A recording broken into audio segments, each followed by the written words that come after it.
नमस्कार दोस्तों, आज बात करने वाला हूं कैसे आप इनकम टैक्स की रिटर्न यानी आईटीआर को फाइल करेंगे अगर आपकी प्रोफेशनल इनकम है। हाँ जी दोस्तों, अगर आप किसी प्रोफेशन में हैं, जैसे कि अगर आप लॉयर हैं, चार्टर्ड अकाउंटेंट हैं, कंपनी सेक्रेटरी है, या फिर आप डॉक्टर हैं, इंजीनियर हैं, टीचिंग के प्रोफेशन में, मतलब कि अगर आपकी प्रोफेशनल इनकम है तो उस केस में कैसे आप आईटीआर को फाइल करेंगे, आज मैं आपको बताने वाला हूँ। तो दोस्तों, इसको समझने के लिए बने रहे मेरे साथ वीडियो के एंड तक। दोस्तों, सबसे पहले आपको आना होगा इनकम टैक्स के इस पोर्टल पे। जैसे कि मैं आ गया हूँ इनकम टैक्स के इस पोर्टल पे। न्यू पोर्टल है ये, आपको आना है incometax.gov.in। इस वेबसाइट पे आएंगे। इस वेबसाइट पे आने के बाद यहाँ पे देखो आपको मिलता है फाइल का बटन। फाइल नाम वाले बटन पे क्लिक करेंगे और सबसे पहले आपको आईटीआर सेलेक्ट करनी होगी, जिस भी असेसमेंट ईयर की आईटीआर को फाइल करना चाहते हैं। तो यहाँ से असेसमेंट ईयर करंट का सेलेक्ट कर रहे हैं। करंट 21-22 की आईटीआर को फाइल कर रहे हैं। फाइलिंग का जो प्रोसेस है मैं ऑनलाइन ले रहा हूँ और यहाँ पे कंटिन्यू पे क्लिक कर रहा हूँ। स्टार्ट न्यू फाइलिंग पे क्लिक करेंगे। अगर आपकी प्रोफेशनल इनकम है तो बिजनेस एंड प्रोफेशन के अंदर आपकी आईटीआर फाइल होगी। ठीक है, इसके बाद यहाँ से सेलेक्ट करना होगा जो स्टेटस है टैक्स पेयर का, वो स्टेटस क्या है। जैसे कि इंडिविजुअल हूँ मैं, इंडिविजुअल ले लिया, कंटिन्यू पे क्लिक कर दिया। अब यहाँ से आईटीआर फॉर्म को सेलेक्ट करेंगे। अगर आपकी इनकम प्रोफेशन से है या बिजनेस से है तो उस दोनों ही केस में हम आईटीआर 4 को सेलेक्ट करते हैं। प्रेजेंटिव बेसिस पे डिक्लेयर करते हैं अपनी इनकम को। ठीक है, जिसकी टोटल इनकम 50 लाख रुपीज़ तक है और जिसकी इनकम बिजनेस एंड प्रोफेशन है सेक्शन 44 AD के अंदर या 44 ADA या 44 AE के अंदर डिक्लेयर करते हैं। ठीक है, अभी प्रोसेस विद आईटीआर 4 पे क्लिक करेंगे। अब यहाँ पे 3 स्टेप है। पहले स्टेप में यहाँ पे रिटर्न को वैलिडेट करते हैं, दूसरे स्टेप में कंफर्म करते हैं, तीसरे स्टेप में वेरीफाई करते हैं। तो लेट्स गेट स्टार्टेड पे क्लिक करते हैं। रीज़न पूछ रहा है कि आपको यहाँ पे आईटीआर क्यों फाइल करनी है। तो बहुत सारे रीज़न है, जैसे कि अगर आपकी taxable income basic exemption limit से क्रॉस हो गई है तो ये वाला ऑप्शन सेलेक्ट कर सकते हैं, या फिर इनकम टैक्स के सेक्शन 39 सबसेक्शन 1 के 7 प्रोवाइजो को कंडीशंस को फुलफिल करते हैं तो ये वाला ऑप्शन सेलेक्ट कर सकते हैं। कंडीशन क्या है? पहली कंडीशन ये है कि अगर आपने 1 करोड़ से ज़्यादा, एक या एक से अधिक करंट अकाउंट में आपने अमाउंट को जमा कराया है तो उस रीज़न की वजह से आईटीआर को फाइल कर रहे हैं। अगर आपने यहाँ पे 2 लाख रुपए से ज़्यादा फॉरेन ट्रैवल के ऊपर एक्सपेंस किया है तो उसकी वजह से आईटीआर फाइल कर रहे हैं, या फिर 1 लाख रुपए से ज़्यादा इलेक्ट्रिसिटी कंजप्शन पे खर्च किया है तो उस वजह से आईटीआर को फाइल कर रहे हैं। तो ये इनकम टैक्स का सेक्शन 39 सबसेक्शन उनके 7 प्रोवाइजो, इनमें से कोई भी कंडीशन को फुलफिल करते हैं तो यहाँ से इसको सेलेक्ट करके उसके बाद कंडीशंस को सेलेक्ट कर सकते हैं, या फिर किसी और अदर रीज़न की वजह से अगर आप फाइल कर रहे हैं तो अदर पे क्लिक कर सकते हैं। मैं यहाँ पे पहले वाले ऑप्शन को ले रहा हूँ क्योंकि यहाँ पे जो इनकम है वो बेसिक एग्जेम्पशन लिमिट से क्रॉस हो गई है। ठीक है, पहले वाले ऑप्शन को सेलेक्ट करने के बाद कंटिन्यू पे क्लिक करेंगे। कंटिन्यू पे क्लिक करने के बाद कुछ डाटा जो है वो प्रीफिल्ड होगा, ऑटोमेटिक डाटा आएगा, ओके पे क्लिक कर देते हैं। ठीक है, जैसे नाम, फ़ोन नंबर, एड्रेस। ठीक है, जो 26 एज के अंदर डिटेल है वो भी ऑटोमेटिक आएगा। देख सकते हैं 6 स्टेप है, इन 6 स्टेप को कंफर्म करना पड़ेगा पहले। तो पहले स्टेप में पर्सनल इन्फॉर्मेशन आती है। पर्सनल इन्फॉर्मेशन में जैसे कि हमारा date of birth, Aadhaar number, enrolment ID, PAN number, ये सब चीज़, एड्रेस वगैरह, phone number, mail ID.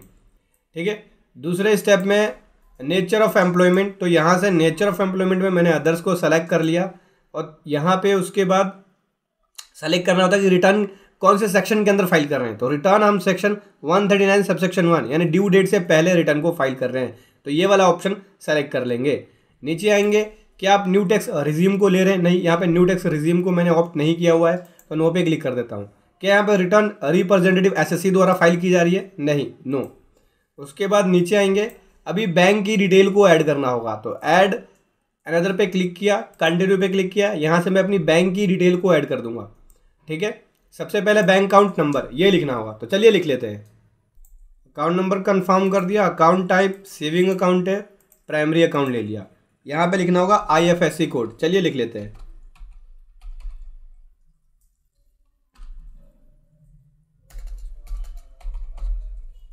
IFSC code ले लिया। ठीक है, ऑटोमेटिक बैंक का नाम और ब्रांच एड्रेस आ गया। यहाँ पे फ़ोन नंबर और मेल आईडी भी है। वैलिडेट पे क्लिक करेंगे, सक्सेसफुल वैलिडेट हो गया, क्लोज पे क्लिक करना है। अकाउंट हमारा यहाँ पे वैलिडेट हो गया है। यहाँ से बैंक अकाउंट को मैं सेलेक्ट कर लेता हूँ। बैंक अकाउंट को सेलेक्ट कर लिया, अभी कंफर्म पे क्लिक करेंगे। पहली डिटेल ओके हो गई। सेकंड डिटेल में आते हैं, ग्रोस टोटल इनकम के बारे में पूछता है। तो ग्रोस टोटल इनकम में सब सैलरी एग्जाम्शन के बारे में पूछता है कि क्या आपकी कोई सैलरी एग्जाम्शन है, नहीं कोई भी नहीं है, कंटिन्यू पे क्लिक कर देते हैं। उसके बाद इनकम फ्रॉम सैलरी, सैलरी से हमारी इनकम नहीं है। इनकम फ्रॉम हाउस प्रॉपर्टी, इससे भी नहीं है। Income from business and profession, हाँ प्रोफेशन से है इनकम, तो ऐड डिटेल पे क्लिक किया।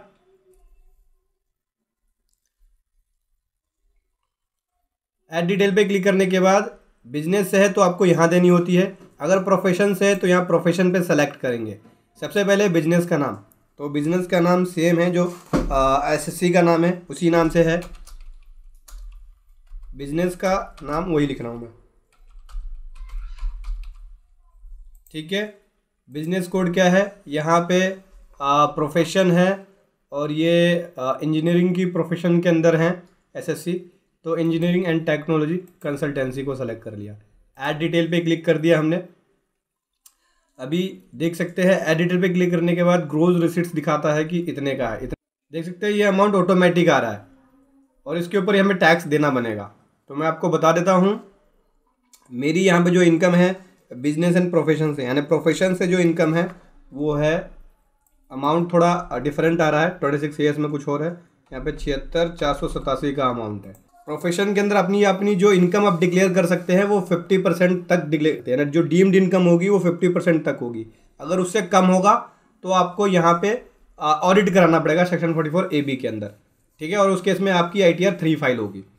तो मैंने यहाँ पे जो प्रॉफिट डिक्लेयर किया हुआ वो पूरा का पूरा सेम अमाउंट डिक्लेयर किया हुआ है प्रॉफिट, ठीक है। ऐड पे क्लिक कर दिया। सेक्शन 44AD के अंदर 50% आप दिखा सकते हैं प्रोफेशन के अंदर, जितना भी आपने आपकी ग्रोस रिसीट्स है उसका 50% आपको यहाँ पे प्रॉफिट दिखाना पड़ेगा। अगर आप उससे कम दिखाते हैं तो आप 44AB के अंदर आपको ऑडिट कराना पड़ेगा, मतलब चार्टर्ड अकाउंटेंट से आपको यहाँ पे ऑडिट कराना पड़ेगा। अभी हमारी इनकम बिजनेस एंड प्रोफेशन से ये आ गई, ठीक है। कंफर्म पे क्लिक कर दिया। ग्रोस टोटल इनकम मेरी ये हो गई। और भी अदर इनकम है तो वो मैं यहीं पे क्लिक करता हूँ। अब बिजनेस एंड प्रोफेशन के अलावा और भी अदर इनकम है, मैं दिखाता हूँ। कंटिन्यू पे क्लिक कर दिया। यहाँ पे दोस्तों एसएससी की जो इनकम है वो इनकम फ्रॉम अदर सोर्स से भी है, तो यहाँ पे देख सकते हैं income from other source. Add detail पे क्लिक कर दिया। यहाँ पे 2.5 लाख के आसपास इनकम फ्रॉम अदर सोर्स से है, तो एनी अदर वाले में रिपोर्ट कर रहा हूँ। कितना अमाउंट है, 2.5 लाख के आसपास है इनकम फ्रॉम अदर सोर्स। तो यहाँ पे मैं लिख रहा हूँ अदर इनकम डिस्क्रिप्शन के अंदर, ठीक है। अभी कंटिन्यू पे क्लिक कर देंगे, ठीक है दोस्तों। ये मेरी अदर इनकम है और ये बिजनेस से इनकम है। मैंने बैलेंस शीट भी और प्रॉफिट एंड लॉस अकाउंट भी बनाया हुआ है, मैं आपको दिखा देता हूँ। ये है मेरे पास एक्सेल शीट, यहाँ पे मैंने अपने प्रॉफिट एंड लॉस अकाउंट यहाँ पे बैलेंस शीट बनाया हुआ है, जो कि आपको रिक्वायर्ड होगी रिपोर्ट करना। देख सकते हैं ये मेरी सर्विस से जो प्रोफेशन मैंने दी है, बाय प्रोफेशन से ये अमाउंट रिसीव हुआ है। टोटल का टोटल अमाउंट मैंने प्रॉफिट डिक्लेयर कर दिया है और यहाँ पे ये बैलेंस शीट है। सेम अमाउंट यहाँ भी मैंने डिक्लेयर किया है कि प्रेजम्पटिव इनकम के अंदर, प्रेजम्पटिव बेसिस पे सेक्शन 44ADA के अंदर मेरी टोटल इनकम ये हुई है। हालांकि इसके अंदर मैं 50% तक का प्रॉफिट दिखा सकता हूँ, मतलब 50% कम तक की वैल्यू दिखा सकता हूँ। अगर उससे कम होगा तब ऑडिट कराना पड़ेगा, अगर 50% से कम हुआ तो मेरी इनकम ज़्यादा है नहीं, इसलिए मैंने यहाँ पे total amount as a profit के रूप में दिखा दिया है।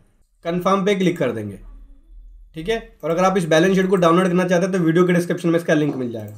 अभी क्या करेंगे, पहले स्टेप में हमने पर्सनल डिटेल दे दी, दूसरे स्टेप में ग्रोस टोटल इनकम, तीसरे स्टेप में डिस्क्लोजर और एग्जाम्प्ट इनकम की डिटेल देनी होगी। डिस्क्लोजर में सबसे पहले financial particular of the business पूछता है कि बिजनेस का फाइनेंशियल पर्टिकुलर क्या है, तो ऐड डिटेल पे क्लिक कर लेंगे। आप यहाँ से बिजनेस या प्रोफेशन के आप फाइनेंशियल पर्टिकुलर को भी दे सकते हैं। यहाँ पे बैलेंस शीट की डिटेल हमने यहाँ पे बैलेंस शीट बनाई हुई है, तो चलिए बैलेंस शीट की डिटेल को यहाँ पे दे देते हैं। सबसे पहले बोलता है कि कैपिटल अकाउंट कितनी है, तो कैपिटल अकाउंट है हमारी, यहाँ पे देख सकते हैं 76,487। 76,487 को कॉपी किया और यहाँ पे मैं कैपिटल अकाउंट को रिपोर्ट कर देता हूँ, ठीक है। ये मैंने कैपिटल अकाउंट की डिटेल दे दी है। बाकी सैलरी क्रेडिटर 0 है, अदर लायबिलिटी कुछ नहीं है। नीचे स्क्रॉल करेंगे, इन्वेंट्री भी कुछ नहीं होता हमारे पास, डेटर भी कुछ नहीं है। उसके बाद cash in hand, cash in hand है वो है, ये रहा दोस्तों कैश इन हैंड, कॉपी कर लिया और यहाँ से मैंने कैश इन हैंड की रिपोर्टिंग कर दी। ये देख सकते हैं total assets and total liability same है, डिफरेंस नहीं है। ऐड डिटेल्स पे क्लिक करेंगे तो यहाँ से देख सकते हैं फाइनेंशियल पर्टिकुलर यानी एसेट्स एंड लायबिलिटी टोटल आ गई हमारी। अगर आप प्रोफेशन के अंदर प्रोफेशनल सर्विसेज प्रोवाइड करते हैं और अगर आप जीएसटी में रजिस्टर्ड हैं तो आपकी जीएसटी के अंदर कितनी टर्नओवर है, ऐड डिटेल पे क्लिक करके उसकी टर्नओवर को आप यहाँ पे रिपोर्ट कर सकते हैं। ठीक है, तो मैं यहाँ पे जीएसटी में रजिस्टर्ड नहीं हूँ इसलिए इसको छोड़ रहा हूँ। अगर कोई और एग्जाम्प्ट इनकम है तो उसकी डिटेल को भी दे सकते हैं। तो यहाँ पे मेरी कोई और एग्जाम्प्ट इनकम की डिटेल नहीं है। कन्फर्म पे क्लिक कर दिया। अब ये टोटल डिडक्शन के बारे में पूछता है, मतलब कि आपने अगर कोई इन्वेस्टमेंट करी है जैसे एलआईसी के अंदर, पेंशन फंड के अंदर प्रीमियम वगैरह पे करते हैं तो आप उसका डिडक्शन ले सकते हैं। यहाँ पे डिडक्शन का कॉलम है 80C के अंदर, 80D के अंदर। ठीक है, यहाँ पे आप डिडक्शन ले सकते हैं। तो मैंने अपनी पुरानी वीडियो में डिडक्शन के लिए बताया होगा कि कैसे कैसे आप डिडक्शन ले सकते हैं। ठीक है, अभी कंटिन्यू पे क्लिक करना है। मेरा कोई भी यहाँ पे डिडक्शन नहीं है। कंटिन्यू पे क्लिक करने के बाद जैसे 80D या 80Z का और कोई डिडक्शन है तो वो भी पूछ रहा है। तो यहाँ पे 80D और 80Z का भी डिडक्शन नहीं है। जैसे कि अगर आपने मेडिकल इंश्योरेंस करा रखा है, मेडिक्लेम ले रखा है आपने, तो उसका डिडक्शन आप ले सकते हैं। फिर टैक्स पेड इन्फॉर्मेशन में दे सकते हैं ये अमाउंट मेरा TDS डिडक्ट हुआ है, ऑटोमेटिक 26AS से उठ के आ रहा है। इस पर क्लिक करेंगे। इस पर क्लिक करने के बाद TDS जो डिडक्ट हुआ है अदर देन सैलरी से है, तो यहाँ पे देख सकते हैं ये है TDS की डिटेल अदर देन सैलरी से। अभी आपको यहाँ पे हेड ऑफ इनकम को सेलेक्ट करना पड़ेगा, इसीलिए इस पर टिक करके एडिट वाले बटन पे क्लिक करेंगे। एडिट वाले बटन पे क्लिक करने के बाद यहाँ पे हेड ऑफ इनकम का ऑप्शन आता है, income from business and profession, इसको सेलेक्ट कर लिया और सेव पे क्लिक कर दिया। ठीक है, 76,487 जैसे कि मैंने शुरू में लिखवाया था कि 76,487 की मेरी इनकम है, तो इसमें भी वही सेम आ रहा, दिखाता हूँ मैं आपको, क्योंकि ऑटोमेटिक जो डिटेल्स आ रही थी उसके अंदर वैल्यू कम थी। यहाँ पे देख सकते हैं ये देख सकते हैं दोस्तों 76,487। ठीक है, अभी कंफर्म पे क्लिक करना है। ये वाला अमाउंट मुझे रिफंड हो जाएगा। कितना अमाउंट रिफंड हो जाएगा? ये 5737 रुपये। टोटल टैक्स लायबिलिटी वाले कॉलम पे आ जाते हैं तो 3/26/487 के ऊपर टैक्स ये बनता है 3825 का रीबेट मिल जाता है 87A के अंदर, पूरा का पूरा टैक्स माफ़ हो जाता है। ठीक है, 5 लाख तक की इनकम पे पूरा माफ़ हो जाएगा। तो मेरी 3/26/490 की इनकम है तो इस पर पूरा टैक्स माफ़ हो गया है। ठीक है, अभी नीचे आएंगे, कन्फर्म पे क्लिक कर देंगे। कोई भी मेरा यहाँ पे इंटरेस्ट लेट फी नहीं बना।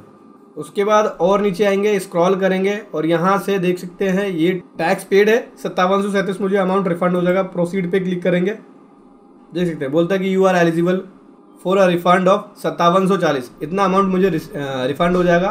प्रीव्यू रिटर्न पे क्लिक करेंगे, रिटर्न का प्रीव्यू दिखाई देगा दोस्तों यहाँ पे। उसके बाद यहाँ से सेलेक्ट कर रहा हूँ SSC को। ठीक है, रिटर्न जो फाइल कर रहे हैं सेल्फ ले लिया। उसके बाद नीचे प्रोसीड टू प्रीव्यू पे क्लिक कर दिया। प्रोसीड टू प्रीव्यू पे क्लिक करने के बाद जो ITR का फॉर्म है वो आ जाएगा सामने, देख सकते हैं ये ITR का फॉर्म आ गया, ITR 4 सुगम।